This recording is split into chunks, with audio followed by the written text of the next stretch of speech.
මෙම වැඩසටහනේ සියලු රෝගත කිරීම වනජීවී දෙපාර්තමේන්තුවේ පූර්ණ අනුමැතිය සහ විශේෂ අවසරයක් මත සිදු කර ඇති අතර සාමාන්‍ය සංචාරකයෙකු හට අත්විඳින්නට අත්දකින්නට නොලැබෙන සීමාවේ අති දුලබ දසුන් සහෘද ප්‍රේක්ෂක ඔබ වෙත රැගෙන එන්නට හැකි වූයේ එකී අවසරය නිසා වග කෘතවේදීත්වයෙන් යුතුව සඳහන් කර සිටිමි. පිටස්තරය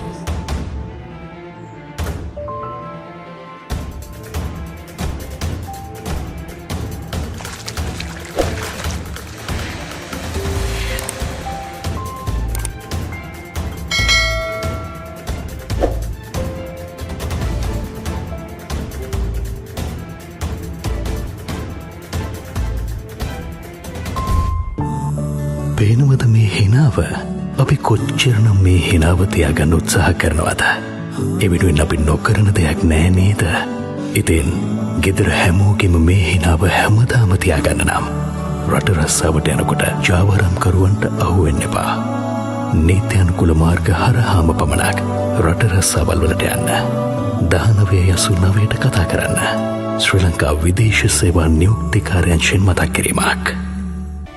මම ඉන්න ප්‍රදේශය කුමන ජාතික වනෝද්‍යානයේ තිබෙන තවත් බොහොම සුවිශේෂී සහ ඉතිහාසයට එක්වුණු ප්‍රදේශයක්. වෙල්ලස් සටනින් කුඹුක්කන් ඔය හරහා පසුබැස වෙල්ලස් සටනට පණ දුන් වීරවරයන් ජීවත් වුණු ගම තමයි මේ. මගේ පසුපසින් ඔබට දකින්න ලැබෙන්නේ ඔවුන්ගේ දූ දරුවන් අධ්‍යාපනය ලැබපු පාසලේ නටබුන්. නමුත් මේ ප්‍රදේශය වනසත්ව හා වෘක්ෂලතා ආරක්ෂක ආඥා පනතට අනුව ජාතික වනෝද්‍යානයක් ලෙස නම් කළායින් පසුව මේ ගමේ ජීවත් වුණු ජනතාවට මේ භූමිය හැර යන්නට සිදු වුණා. කොහොම වුණත් දෛනික ජීවිතයට අවශ්‍ය කරන භෝග වගාවන් මෙහි ජීවත් වූ ජනතාව හරි හොඳින් සකසාගෙන තිබුණු වග මේ පරිසරයට ආපු අපිට දකින්නට හැකියාවක් ලැබුණා. ඒ විතරක් නෙමෙයි. ජාතික වනෝද්‍යානයක් තුල වගා කරන ලද පොල් බිමක් නැත්නම් පොල්වත්තක් දකින්නට හැකියාවක් ලැබෙනවා නම් ඒ කුමන ජාතික වනෝද්‍යානයේ කියන වගත් මේ ප්‍රදේශයට ආපු අපිට දැක ගන්න හැකියාව ලැබුණා.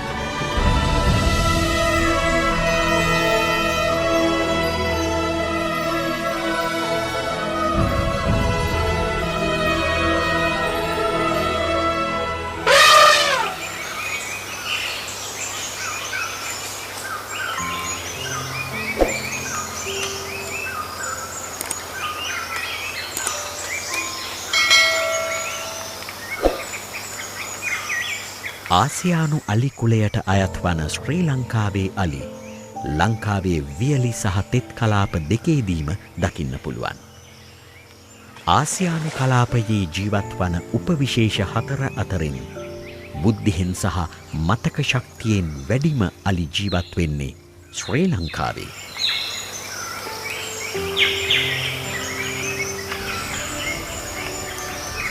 කුමන ජාතික වනෝද්‍යානය කුරුළු විශේෂයන් බොහොමයක් නරඹන්නට පුළුවන් තැනක්. ඒ විතරක් නෙමෙයි වියලි කලාපීය වනසතුන් බොහොමයක් මේ ජාතික වනෝද්‍යානය තුළ ජීවත් වෙනවා. මේ ඔබ දකින්නේ බොහොම දුර්ලභ දර්ශනයක්. බැලු බැලමටම ජෝඩුවක් වගේ පෙනුනට මේ ඉන්නේ තනියම දෙන්නේ.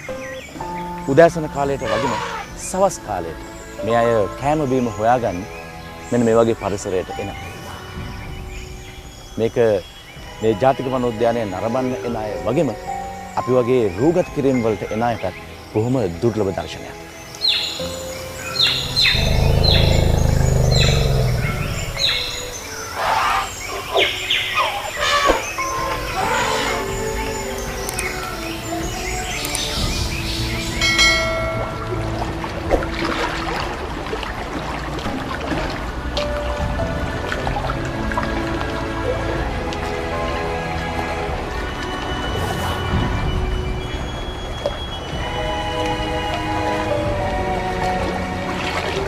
ශාක භක්ෂකයන්ගේ සද්දන්තයන් විදිහට දැනට ඉතුරු වෙලා ඉන්න අලි අතරින් නිරෝගී වැඩුණු අලියෙකු දිනකට ශාක කොටස් කිලෝග්‍රෑම් 300ක් පමණ ආහාරයට ගන්නවා.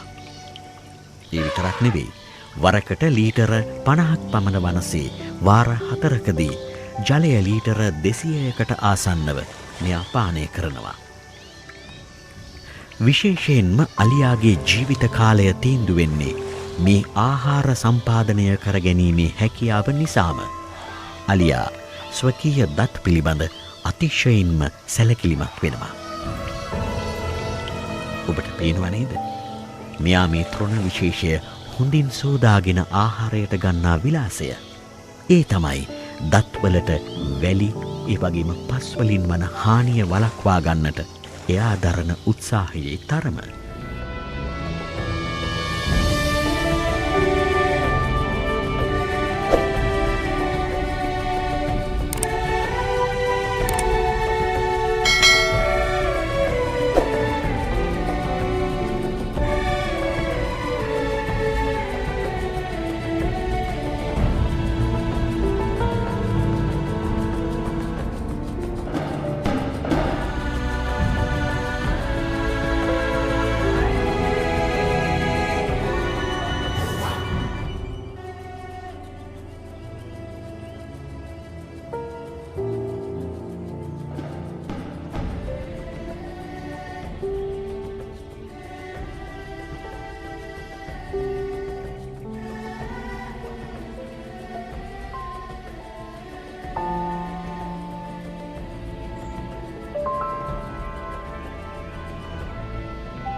මම දැන් ඇවිල්ලා ඉන්නේ කුමන ජාතික වනෝද්‍යානයේ ඓතිහාසික වැදගත්කමකින් යුතු ප්‍රදේශයකට. මේ ප්‍රදේශයේ ඉතිහාසය ක්‍රිස්තු පූර්ව 3 වන සියවස දක්වා තිබෙනවා. ඒ තරක් නෙමේ ක්‍රිස්තු පූර්ව පළමු සහ දෙවන සියවස් වලට අයත් වෙන ලෙන් ලිපි සහ සෙල් ලිපි මේ පරිසරයට එන ඕනම කෙනෙකුට දැක බලා ගන්න පුළුවන්කමක් තිබෙනවා. මේ ප්‍රදේශය හඳුන්වන්නේ බෝවත්ත ලෙන් ප්‍රදේශය කියලා. මේ ගඩොල් කැටේත් විශේෂයක් තිබෙනවා. මේවා නිහඬව අපිට කියාපාන්නේ එකල ආරාම පරිශ්‍රයක් හෝ යම් ඉදිකිරීමක් මේ පරිශ්‍රය මුල් කරගෙන තිබුණා කියන කාරණාව.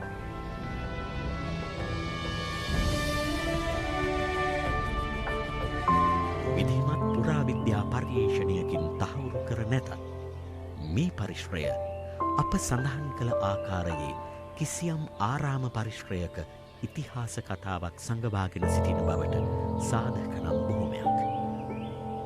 කටාරම් කෙටු ගල් ගුහා මෙන්ම ප්‍රාකෘත යුගයේ අක්ෂරවලින් ලියවුණු සෙල්ලිපිත් මේ පාෂාණ පබ්බතයේ අපට දැක ගන්න පුළුවන්. සැබවින්ම ඔබ මා ජීවත් වන පාරිභෝගික පරිසරයට වඩා මේ ආගන්තුක පරිසරය අපට පිටස්තරයි. නමුත් අතිශය චමත්කාරයි.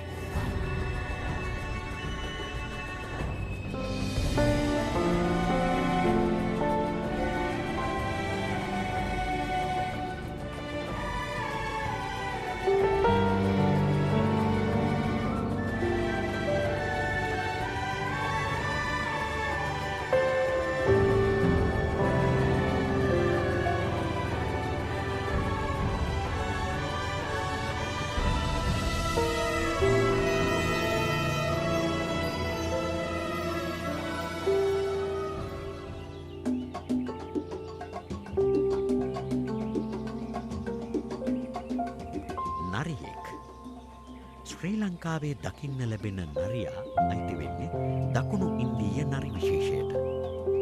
ඒ කුලයේ රන් හිවලා කියන උපවිශේෂය තමයි ශ්‍රී ලංකාවේදී මුණ ගැහෙන්නේ. ලේසි ක්‍රමවලින්ම කුස පුරවා ගන්නත් බොහෝම සැහැල්ලුවෙන් ඉන්නත් සුබාදම් නියමයෙන්ම පුරුදු වෙලා ඉන්න මෙයා එදා වේල පිරිමහගන්නේ බොහෝ විට වෙනත් සතුන්ගේ දඩයම්වල ඉතිරි වුණු කොටවලින්. කපටිකමකට වගේ ගොදුර දාලා දිව්වත් ආයෙත් හැරිලා ඉන්න තරම් එයාගේ බඩගින්න බිය සහ ජීවිත අවදානම අමතක කරලා දානවා.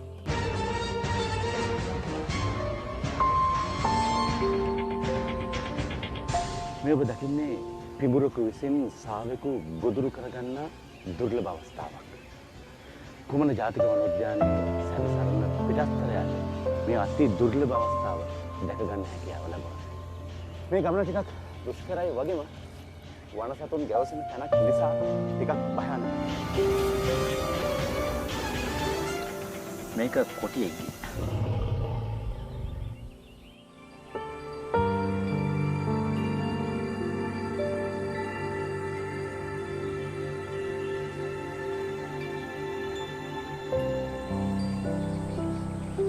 අද පාන්දර පටන්ම කුමන ජාතික වනෝද්‍යානය තුළ සංචාරය කළ පිටස්තරයාගේ රාත්‍රියේ නවාතැන්පල බවට පත්වන්නේ පිටස්තර තැන.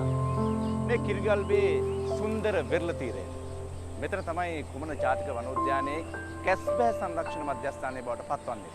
මේ රාත්‍රියත් බොහොම සුන්දර වේවි කියලා අප විශ්වාස කරනවා. Pitastharaya. The long wait is over, and Sri Lanka, the island of diversity, is welcoming more visitors than ever to her golden shores. Adding to the vast list of authentic experiences to be had on the island, Sri Lanka Tourism Promotion Bureau has been organizing a variety of exciting events across all major cities in Sri Lanka for travellers to participate in. From kaleidoscopic light shows to grand seasonal music concerts, variety shows and even watch parties for international sporting events, December 2022 has been a festive season to remember in Sri Lanka. We have kicked off 2023 with a blast around the country, and now your favorite island holiday destination is ready to take you on an unforgettable adventure this new year. So, let 2023 be the year that you visit Sri Lanka and become part of the enchantment, magic and roller coaster of experiences that is so Sri Lanka.